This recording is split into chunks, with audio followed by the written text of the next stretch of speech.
Yay! My name is Karen. I'm an addict. So we're going to start this meeting. By the way, are there any other addicts present? Yay! Good one. Please turn off your mobile phones and silence anything else that might bleep, buzz or ring whilst this meeting is in progress. We have been asked by the hotel to please respect the no smoking policy and to clarify that vaping is also not permitted in any of the meeting rooms or communal areas. Okay, anonymity statement. Anonymity is one of the most important issues in the structure of Cocaine Anonymous. The 11th tradition of Cocaine Anonymous states that our public policy relations policy is based on attraction rather than promotion. We need always maintain personal anonymity at the level of press, radio, television and films. We know from experience that many people with drug problems might hesitate to turn to CA for help if they thought their problem might be discussed publicly, even inadvertently by others. Newcomers should be able to seek help with complete assurance that their identities will not be disclosed to anyone outside the fellowship. Traditionally, CA members have always taken care to preserve the anonymity at the public level. A CA member may, for various reasons, break anonymity deliberately at the public level. This is a matter of personal choice and conscience. The fellowship as a whole has no control over such deviations from tradition. It is clear, however, that those who break tradition do not have the approval of the overwhelming majority of its members. We earnestly request that those gathered here honour this tradition of anonymity. If you should happen to recognize someone here who identifies him or herself as an addict, please keep that knowledge strictly to yourself. We request that no record be made of this convention, either by photography, moving or still, or by videotape. Please do not take pictures or bring cameras into the main meeting rooms. And I love this one. If you feel the need to take pictures, please place your subjects against the wall. Go outside or to your rooms. Please respect the anonymity of others. To your rooms. Wow. Thank you. In a few moments, I'm going to invite the CA member to share their experience, in this case, his experience, strength and hope with us. But before that, can we please take a few moments of silence to remember the still suffering addict and our primary purpose.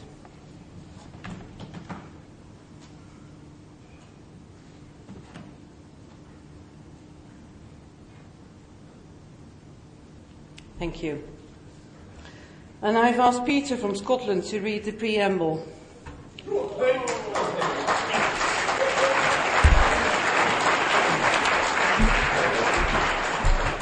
Thank you. This is yours. Ah, brilliant. Thanks. Hi, my name's Peter. I'm an addict. The preamble. Cocaine Anonymous is a fellowship of men and women who share their experience, strength and hope with each other that they may solve their common problem and help others to recover from their addiction. The only requirement for membership is the desire to stop using cocaine and all other mind-altering substances. There are no dues or fees for membership. We are fully self-supporting through our own contributions. We are not allied with any sect, denomination, politics, organisation or institution. We do not wish to engage in any controversy, and we neither endorse nor oppose any causes. Our primary purpose is to stay free from cocaine and all other mind-altering substances and to help others achieve the same freedom. We use the 12 steps of recovery because it has already been proven that the 12-step recovery programme works.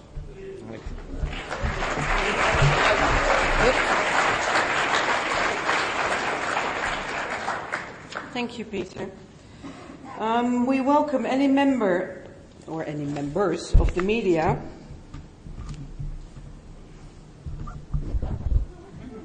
and our professional community to our convention. But we ask you, please do not approach individual members of CA. Please address any questions to the CA UK's public information representative. If the PI rep is here, please stand. Thank you. Yay. And I've also asked Agatha to read who's a CA member.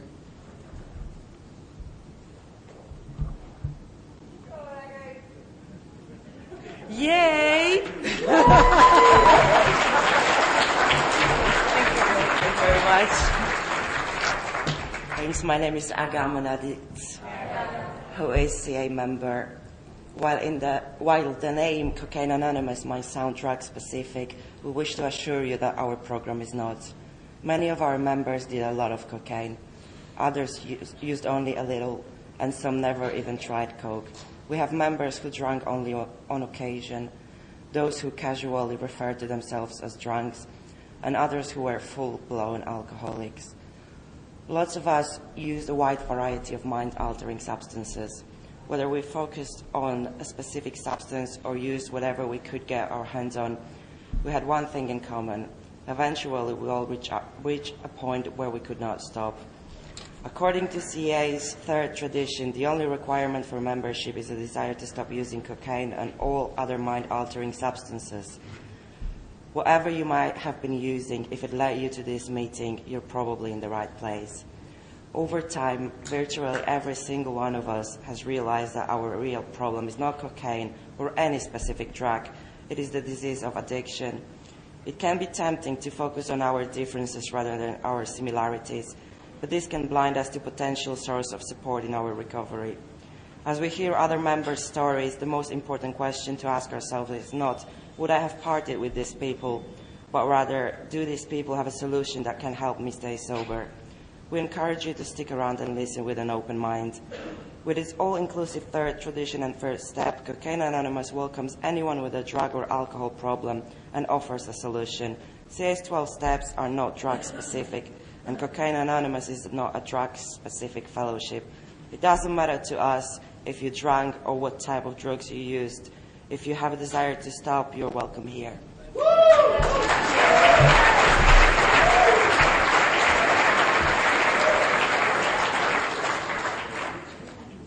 Thank you. And I have asked Martin to read We Can Recover, because we can.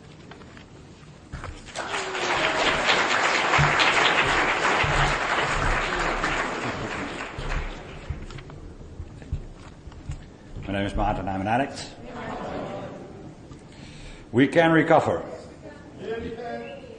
Welcome to Cocaine Anonymous. We are all here for the same reason. Our inability to stop using cocaine and all other mind-altering substances. The first step forward is admitting that there is a problem. The problem, as we see it, consists of an obsession of a mind and an allergy of the body. The obsession is a continued and irresistible thought of cocaine and the next high. The allergy creates an absolute inability to stop using once we begin. We wish to assure you that there is a solution and that recovery is possible.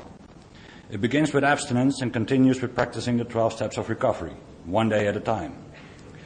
Our program, the 12 Steps of Cocaine Anonymous, is the means by which we move from the problem of drug addiction to the solution of recovery. 1. We admitted we were powerless over cocaine and all other mind-altering substances, that our lives had become unmanageable. 2. Came to believe that a power greater than ourselves could restore us to sanity. 3. Made a decision to turn our will and our lives over to the care of God as we understood Him. Made a searching and fearless moral inventory of ourselves. Admitted to God, to ourselves, and to another human being the exact nature of our wrongs. We're entirely ready to have God remove all these defects of character. Humbly asked Him to remove our shortcomings. Made a list of all persons we had harmed and became willing to make amends to them all. Made direct amends to such people wherever possible, except when to do so would injure them or others. Continued to take personal inventory, and when we were wrong, promptly admitted it.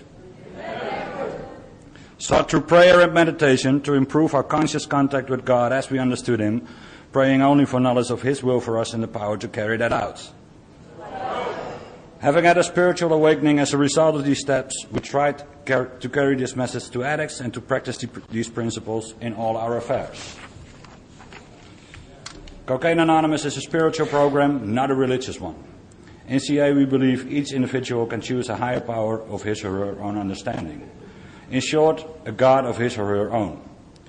No one comes into Cocaine Anonymous to find God. We came into these rooms to get rid of a terrifying drug habit. Look around this room. You are surrounded by people who came as a last resort. We came into these rooms emotionally, financially, and spiritually bankrupt. We have experienced all sorts of tragedies as a result of cocaine, drugs and/or alcohol. We have lived many of the same horrors you have, yet today we are free from the misery, terror and pain of addiction. Maybe some of us were worse off than you. Maybe some of us didn't hit as low a bottom as you. Still, the fact remains that those of us who are recovering have come to believe that a higher power of our own understanding can restore us to sanity. There is a solution. We can recover from addiction. One day at a time, it's possible to live a life filled with hope, faith and courage.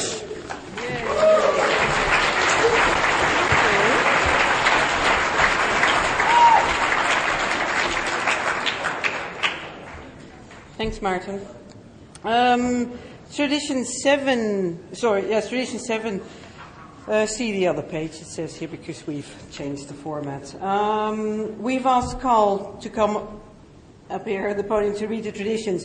While these are being read, our serenity keepers are going to pass the buckets in keeping with the 7th tradition. I read it all wrong, right? To pass the buckets in keeping with tradition 7.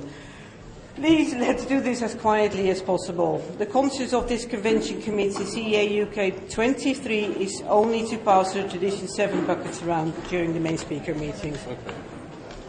We want your money, honey. That's what it's about. Thank you. Hello, everyone. My name is Carl. I'm a real cocaine addict. Hey, Carl.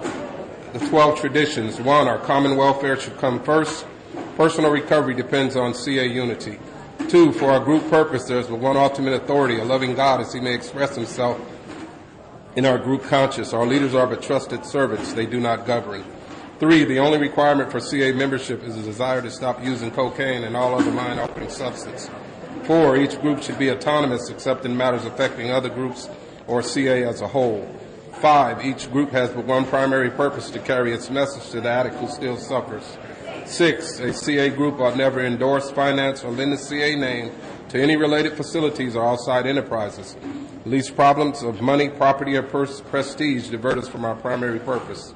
7, every CA group ought to be fully self-supporting, declining outside contributions. 8, Cocaine Anonymous shall remain forever non-professional, but our service centers may employ special workers. 9, CA as such ought never be organized, but we may create service boards or committees directly responsible for those they serve. 10, Cocaine Anonymous has no opinion on outside issues. Hence, the CA name ought never be drawn into public controversy. 11, our public relation policy is based on attraction rather than promotion. We need always maintain personal anonymity at the level of press, radio, television, and film. 12, anonymity is the spiritual foundation of all our traditions, ever reminding us to place principles before personality.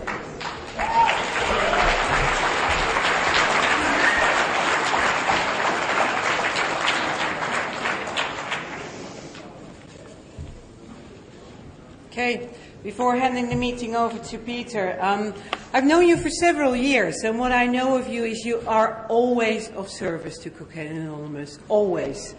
And always, let's say, as a soldier in the trenches, as a soldier in the trenches, you know, with the sleeves rolled up, and this is what you do. And tonight you get to stand here on the podium and share your experience, strength and hope with us. So the meeting is yours.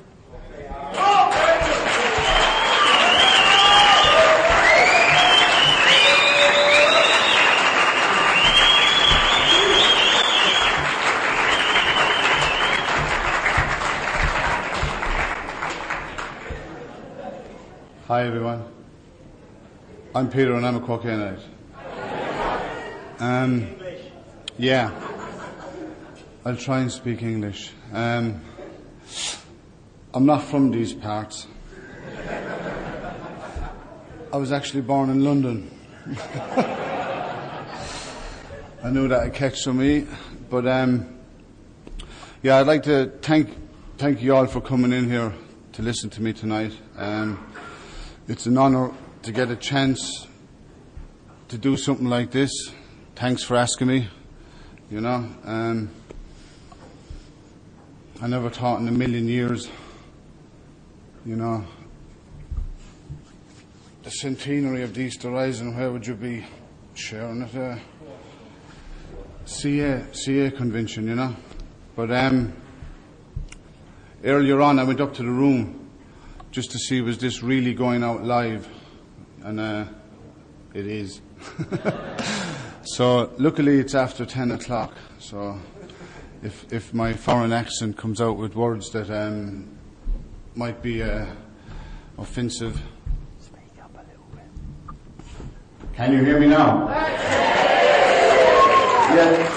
So as I said, this is going out live, and I'd just like to say hello to Mrs. S. I'm sure she's listening, and thanks for standing by me all these years, and especially before. Now, I don't know what's going to come out tonight.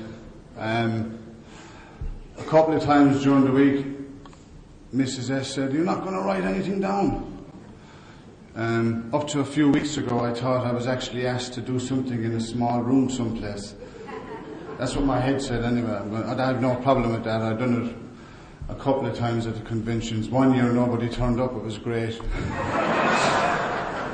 And a few weeks ago, someone said, "Congratulations, you're the main speaker," and I was like, "Yeah." So I phoned someone, I said, "Really?" So yeah, here I am. I did actually write something. I was telling Matt to travel with me today. Actually, the other night I wrote down 3 words: "God help me." The only other thing I actually have that's written, and she gave it to me last night, my granddaughter. We were out for a family dinner last night, all of us, the whole bunch. And she gave me this little thing, like, "Don't be nervous, take deep breaths, look at the wall," and she's 8, and it really hit home, I thought, yeah.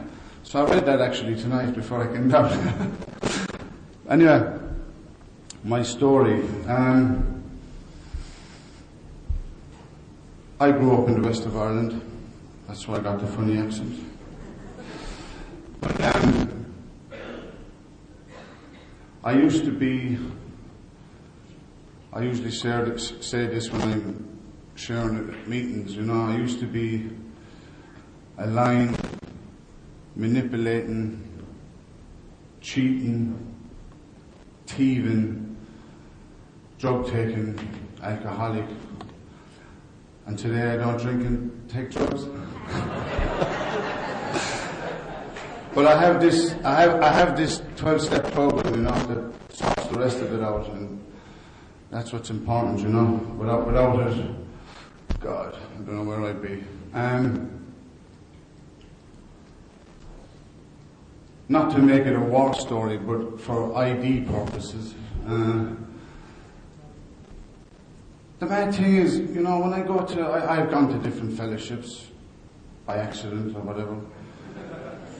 Now, what I mean by that is, I remember a couple of times I got phone calls to do chairs, and one only a few months ago, and I've turned up with this. I'm actually thinking what I'm going to say, and it wasn't the fellowship I thought it was at all.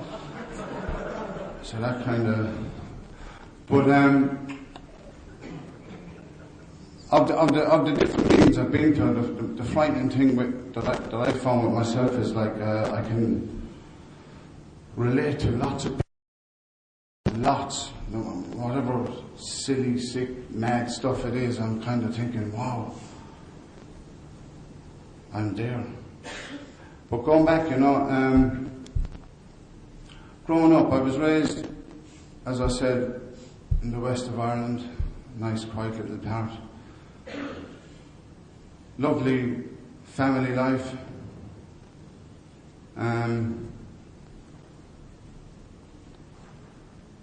The first I knew from a young age, I think I knew how to manipulate my mother.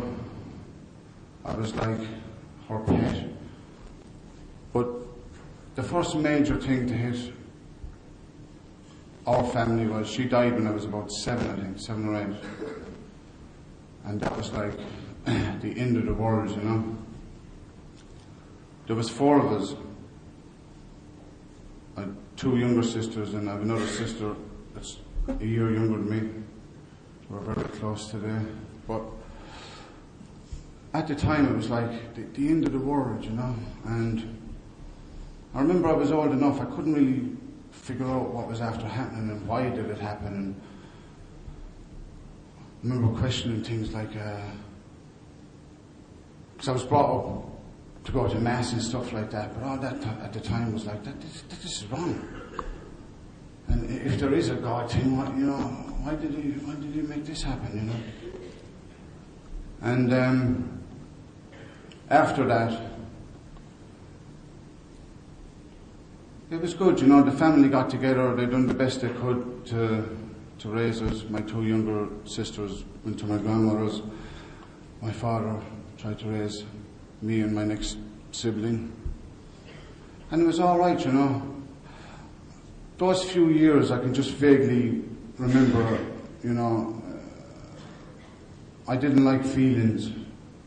I had them full on. I didn't want to talk about her.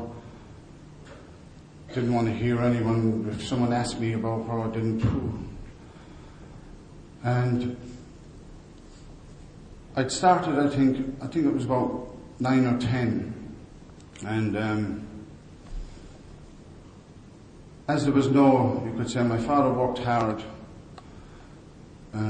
He wasn't around a lot, but I went out a lot at a young age. Became very streetwise quick. And it was around then I'd experienced that drink could make me feel better. And drink gave me courage to even talk about my mother. Drink gave me courage to be part of an old, I was attracted to a more older, couple of years older generation, and wild. It gave me courage to get things that I wanted, in other words, steal. And that's, you know, that was basically it, you know. I was well aware of drink and drugs, for that matter. Cannabis was a herb that was grown. I didn't think that was a drug, but that just made you feel better when you were too drunk or whatever. But that lifestyle that I was leading ended up in situations where I basically had to leave Ireland very young, between court cases, jails, whatever. At this stage of my life, I knew how to change the way I felt, basically. There's many, many, many stories, even in those few years from a young age, you know. I'll leave that for a book. But I had to get out of Ireland. I came back over here, I was 15. How I remember it well is because about 3 weeks afterwards, when I turned 16, I was able to get the dole. I know that's a mad thing, but it was like a wage. And I think I was the last one in the country to get the dole at 16, because it was a Friday, and the following Monday the thing was changed to 18. Not a proud thing to say, but it was very important. It was very important in my life. And I'll tell you why. Vodka. Thanks for the vodka, Russell.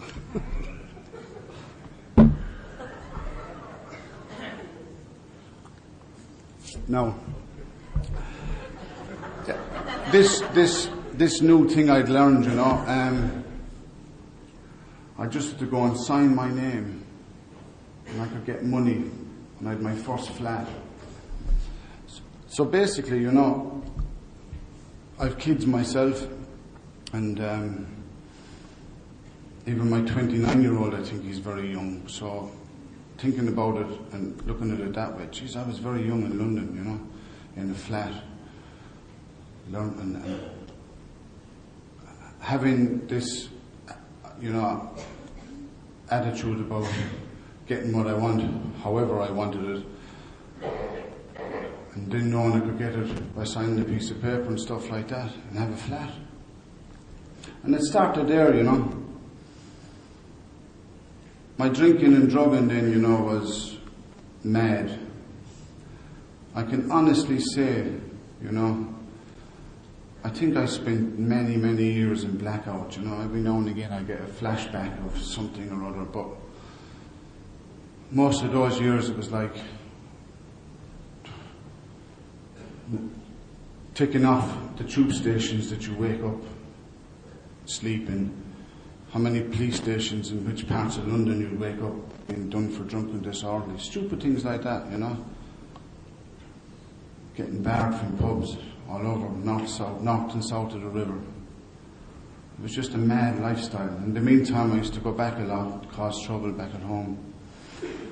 But it never dawned on me at any stage then that I had a drink problem, or I was greedy, or manipulator, or didn't know what a drug addict was. It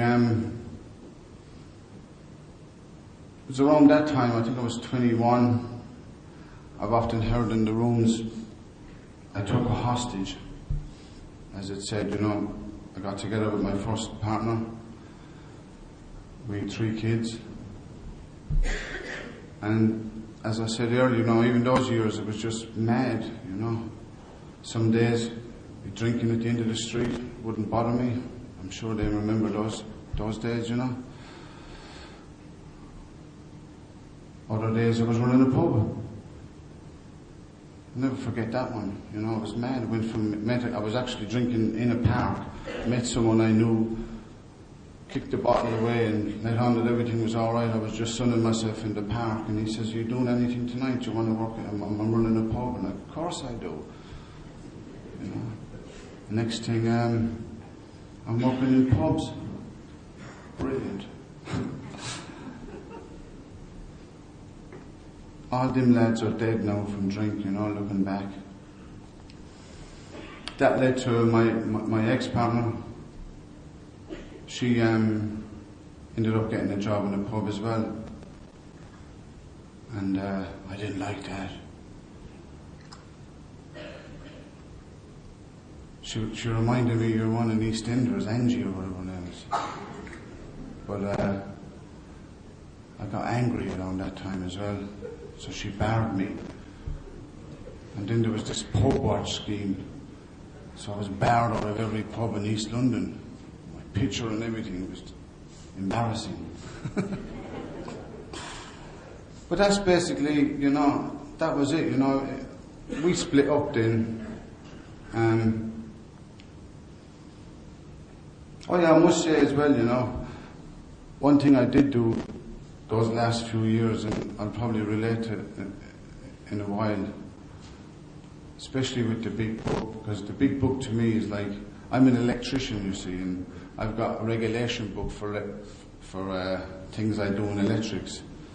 And why they go hand in hand together is like, I'm glad I was an alcoholic, because I spent 5 years going to school, learning to be doing all these extra courses of electrics, but the reality of it was that I couldn't be stopped from going out. It was like, and I couldn't wait to do the next course, So, if I wasn't an alcoholic, I don't think that would have happened, and I probably wouldn't be an electrician. I probably wouldn't be here today.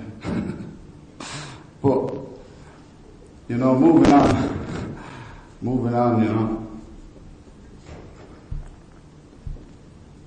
There was lots of periods in those few years as well, Things happened. Bad things. Things that would, I'm sure, make a normal person stop, I had an accident in that period as well, car crash, and a good friend of mine that I grew up with died in my arms. Even though it was my fault, and I used that one for a few years afterwards. didn't stop me, you know. And if I'm honest, it didn't even stop me drink driving.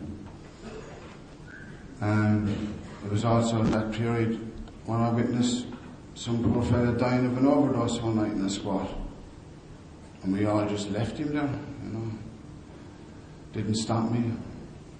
Looking back, you know, as I said, it was mad those few years. In the end we split up. I moved on. I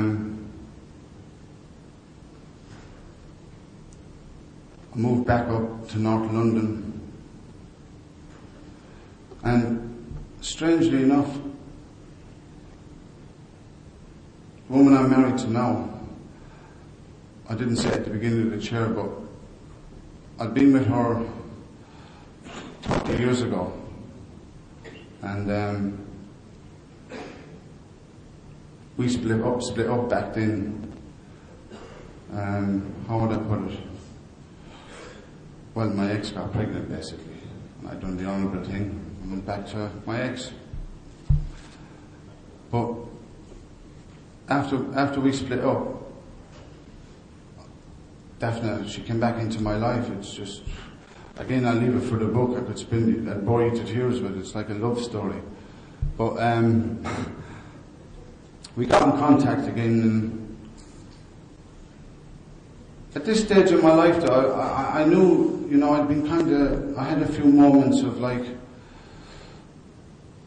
I'm in a bedsit in North London, I have 3 kids, where am I going? If I stay away from Top Shelf and just drink that, I won't touch any of that powder stuff, blah blah. And I was trying to play the control game, you know. I still didn't dawn on me at any stage that I had a problem. I knew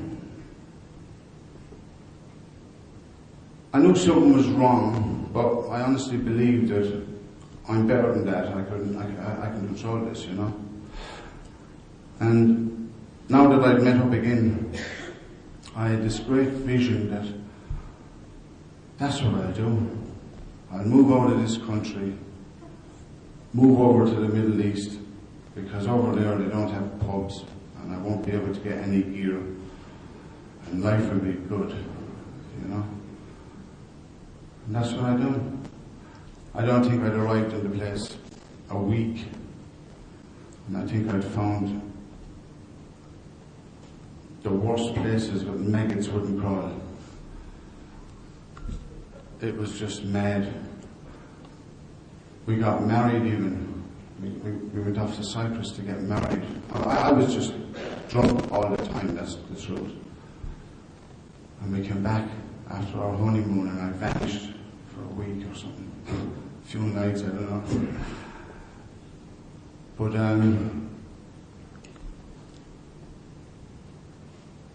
it was just session after session, and the odd bit of in-between of shame and remorse, and I'm sorry, and that won't happen again. I don't know what happened there. You won't believe who I met, and all this bullshit.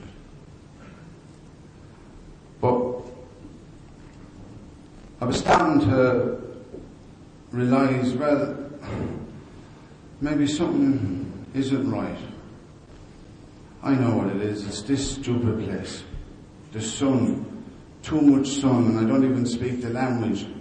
And I miss my other kids. That's why I'm gone like this. So I thought I'd move back here, you know. So back I came. She followed me, gave up a great job. I must say as well that we had a daughter, Leanne. I think she was a couple of months. But she followed me back here, gave up her job, her flat, everything. And again, I wasn't back here too long, and I was back up to the same antics again, and drink driving. Then someone one night said something horrible to me in a pub. He says, "You're going to kill someone," like you did before, and I was like, "What? How dare you say something like that?" Really hurt my feelings again, you know. But then the most amazing thing happened. Where's the vodka?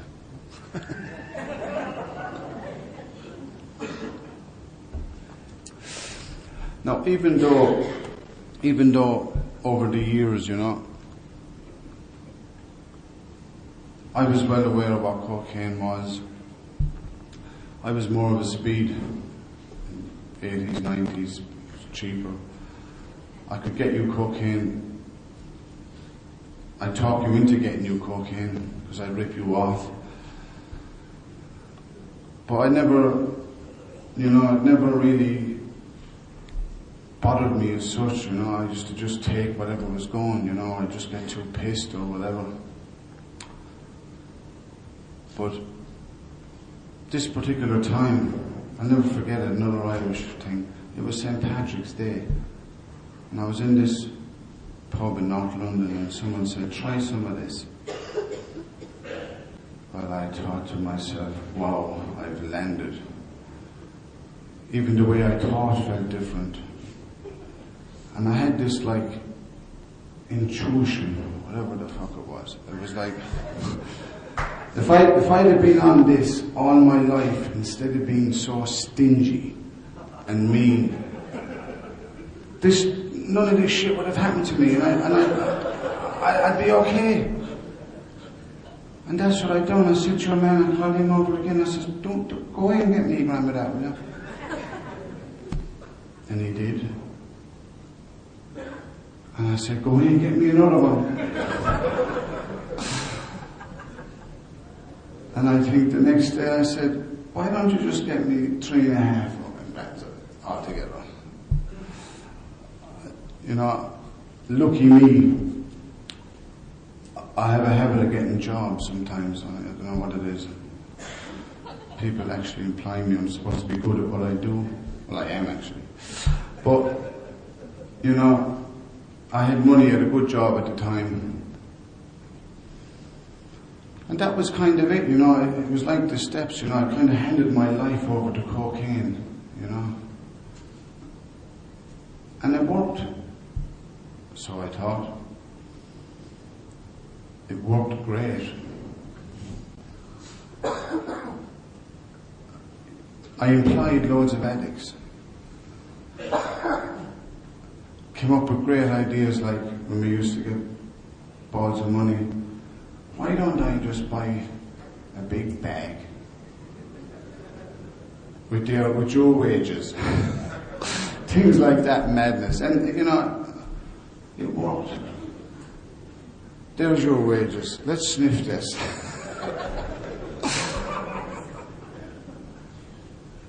And I got away with it. I don't know how I wasn't killed. You know, things like that, you know. And then the type of person I am, even with the drinking, that's how, looking back, you know, when I said earlier, going from a park bench to working in a pub. I did work in the pub game many years ago as well. As a matter of fact, I was the youngest guy, I think, ever to work in the Crown in Cricklewood. Just turned 17, I told him I was 19. And that was mad. But because of the way I grew up, as I explained earlier, what I'd done in the Crown in Cricklewood was I got friendly and gave free pints to the hardest looking, meanest people in there, and all of a sudden, you know, they're looking out for me because I'm there, I don't worry about it. The governor couldn't understand that I was actually running a public bar where big men couldn't work it before. But anyway, starting to go off on that. The type of person I was, you know, even when I drank in pubs, I'd always drink near the service hatch. I'd always get to know the governor.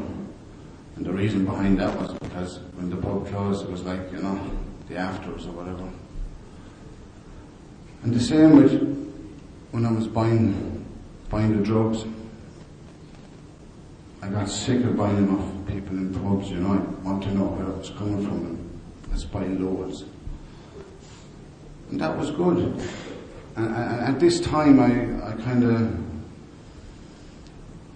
I became party to a lot of. I used to move it for people, so to speak. So There was times I didn't even, I thought, you know, I don't even get to work. I was gone delusional, you know. I got friendly with a bloke who used to send me around in my van just dropping stuff off. I loved it. Of course, I was taking bits off it, you know. People were ringing him up saying, this isn't right. I couldn't understand. How the fuck can you tell that there's a small dick and all of that? For fuck's sake. Me. Innocent me. You know. I'll never forget one particular night. I was at this place and, you know, yeah, I could see your man was angry, but I was so wired trying to keep my and smile, you know. I could hear the way the tones were going. I thought, fucking hell, I'm not going to get out of here alive. Your man handed me the phone anyway. It was my mate on the phone. He says, I want you to answer one question now. He says, and how you answer it will determine how you're going to get out of this one. He says, did you take any of the fucking stuff? And I thought, he's serious. Because I'd been lying to him all the time. And he believed me. And this time I said, you know what? I tell you, I said, I did. He says, how much? I said, I don't fucking know. He said, give the phone back. You know, and the man's talking away, and they're all looking at me like, gee. I was picked up and thrown out of the place. And I went to see my mate afterwards. I thought he was going to hit me first, but he goes, you know, he says, you could have been killed. But anyway, that's the way it was, you know. At this stage I wasn't working. I was seriously considering a business in this white powder. I was even having fantasies about moving to Colombia, real estate. And that's the truth. My good wife, who's still listening, I hope, she had moved back to her place. She wasn't really interested in me, I think, at this stage. I'd gone back down to, I'd say, divorce. That was the next thing that was going to happen. But this was all around 9/11 to 2001. And it was a bad few months, you know.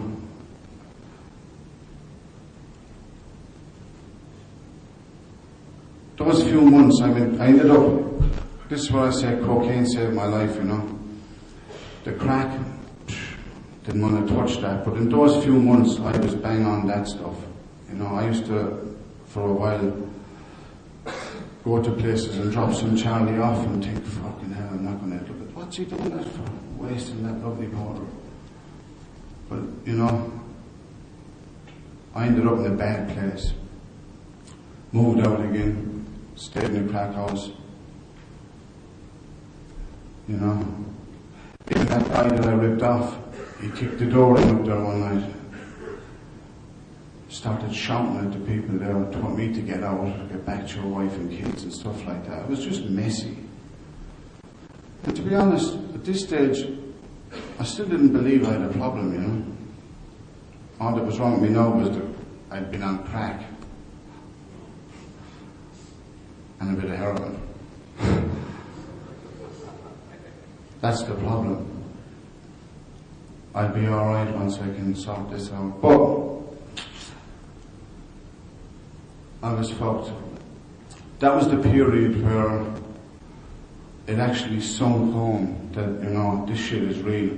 Because I was making genuine attempts to stop. I can honestly say I wasn't, like, I was only about 3 months doing the brown. But I cold turkeyed myself above my own house. My wife must say, yeah, she'd come back. And she took pity on me and said, you need to do something, you know. But thank God for the internet. At the time, you know, I Googled, I like that word, I've got a cocaine problem. And it brought me to the CA website. And that was the start of my journey, you know. I didn't get it first time. I used to go up, it used to be an excuse in the beginning. I used to drive up to North London. I think the first chair I ever had was Scouser. I thought, he's a fucking liar. I didn't like when everyone started hugging and things like that. Then someone asked, I think it was Darren H. said to me, he was another one of the first people I met. He says, "You're wired, aren't you?" Me? No. But I didn't get it, I didn't first time. But I must say, I related to the stories. That's what attracted me in the beginning, And like I used to the fact of going to college to do my electrician thing, I used the CA meetings to, I can have a use up, I'll have a use up on the way back, that's better, But inevitably, it ended up in that plaque house in London, and it got worse and worse. I admitted in, I have a problem, I need to sort it out. I kept going to the meetings, I didn't get a sponsor at the beginning, but I believe that I'm one of them people that talks about in the big book, I had to be taken out. So I done a rehab, fog lifted. I had my first experience then of how this thing works, I thought, what's happening here? Because I just done this 13-week detox. I was the best boy leaving the place. I got recovery there. It was a 12-step place as well. And I'd been in the fellowship already, and I was going back there now to do it properly, and I only left the place 2 hours. And having a drink. Forgot completely. And I made it back to England anyway, There was a remarkable thing happened to me at the airport, because my wife was really upset, She said, "You might as well stay there. What's the point?" So I got really pissed again. I couldn't understand it. I remember at the airport something happened and I was really upset, and out of the blue, this bloke came up to me at the airport, sitting there looking at a pint, crying my eyes out. He's like, "What's wrong with you, son?" I thought, "Fucking Americans, what do you want?" But it just turned out I was telling him a bit of my story, what happened, And he was 33 years or something in AA. I was thinking, what the fuck, how did he come there? So he basically said, "Put that away, go back to the UK and go to meetings." And that's what I've done. And I must admit, I've often declared 5 90-day chips. I didn't get it. I didn't know what there was to get. I got a sponsor. I done the steps. I done a big step 4. Fuck me, it was huge. I met a bloke then at one of these conventions, and I'd heard his tapes. And he says to me, he reminded me of stuff that he talked about on page 30. We learned to fully concede, he says, "Looks like you're learning the hard way." I thought, okay, smart ass. And he says to me then, "So what makes you an alcoholic or an addict?" And even though I'd heard these tapes, I couldn't fucking answer them, man. I gave him like all those stories I've just given you now. Lost this, lost that, bang, but I didn't even know what it was. And I read the big book and I've done the steps and I've got a sponsor. He says, "You haven't a fucking clue." And I said, "Okay then." I said, "So where is it?" "Did you ever read the doctor's opinion?" And I thought, oh my God. And I was thinking, this is ridiculous, and something happened then anyway. The penny dropped. I learned, for me, then this is my experience, I discovered that, hold on a minute, this is the obsession. I was constantly getting caught by the obsession. If it wasn't, I'm going to buy a half so I won't drink, or I'll have a drink so I won't have a line, or something stupid. I was just constantly getting caught out by the obsession. And I learned, how the fuck do you fight the obsession? And that's when the penny dropped, working these steps. Working these steps to get the power, you know, the power that I don't have. Because I struggled understanding that, but for some reason I thought, yeah, I've got to do this. So how will I do this? Because obviously, even though I do the big book and I do this and I've got sponsors and I've got encyclopedias as step forwards, there must be something else I can do if it isn't working for me. Service. That's what I'll do. I'll throw myself into service. And that's what I did. I remember I was only back from a relapse. I think it was about 4 or 5 months, and Ian sitting over there in our Watford meeting suggested I become a GSR. I said, you can't do that, you have to be 12 months. Yeah, you'll be alright. And it started there. I thought, okay, the first CA meeting, I'm going to be a GSR. I took over from Robbie, gone down to London, seen all these people, business meetings, and thought, wow. And then I took that on serious because I take things to the limit. And then Ian also suggested, why don't you open a meeting in Luton? I thought, what? Me? Good Lord. Took that on board. I don't know if it was the first, but it was an important part of my... I said, yeah, we do a big book study meeting on a Sunday morning. Because I was always controversial about the big book. And the mad thing was, coincidence, I'd been back in Ireland on holiday and someone said, oh, they heard me say something about big books. I've got 20, do you want them? I was like, wow, yeah. It was funny, like Ryanair, because I had to pay for these to book them in. Coming back with 20 big books, I think everyone thought, like, what's this guy? But they were for my meeting, Sunday morning in Luton, you know. And then it was great being a part of the new Central District. Service, loved it. Becoming a treasurer for nearly how many years? I even said I'm a thief, for fuck's sake, a treasurer. But you know, I put my heart into it. Up until now, as was said about me earlier, you know, it's an honour to do service for CA, you know. I do service now at area level. I've been involved with a few others. It's come a long way, CA, in the last few years with our website, our office. My title now is UK Office Manager. That sounds really good. And it's an honour to do it, you know. I have a sponsor. I sponsor people. It's not in the book, sponsor, by the way. But anyway, I'm not a right-wing big book addict. But I walk the steps. I'm well aware of the nature of my wrongs, as I said earlier. That's what the steps are there for me today, you know.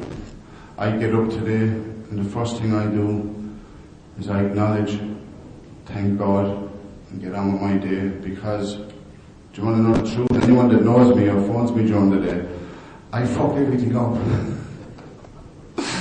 And that's okay too, you know. My wife will tell you, ask her.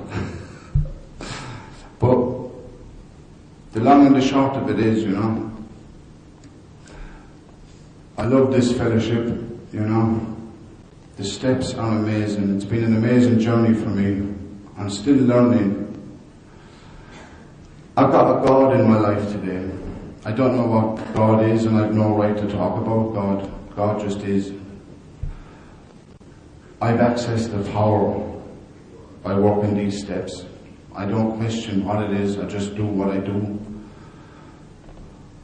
I haven't touched a drink or a drug now in 13 years, you know, a day at a time, whatever that means. And more importantly, you know, I'm a family member today. I'm a dad, I'm a brother, I'm a good son.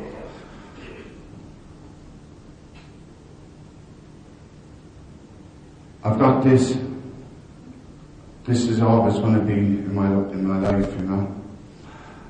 I'll always be here. I wanted to be here for my kids. You know, I got grown-up kids. Oh, Jesus, you need this program. But that's their life. I can't run their life. They've got to do their life. All that I know is that this fellowship will be here for them if they ever need it. I will be too. And I just end with, thanks again to the committee for asking me to share. I hope I haven't bored anyone, and thanks for staying with me, and I'll leave it at that. Thanks.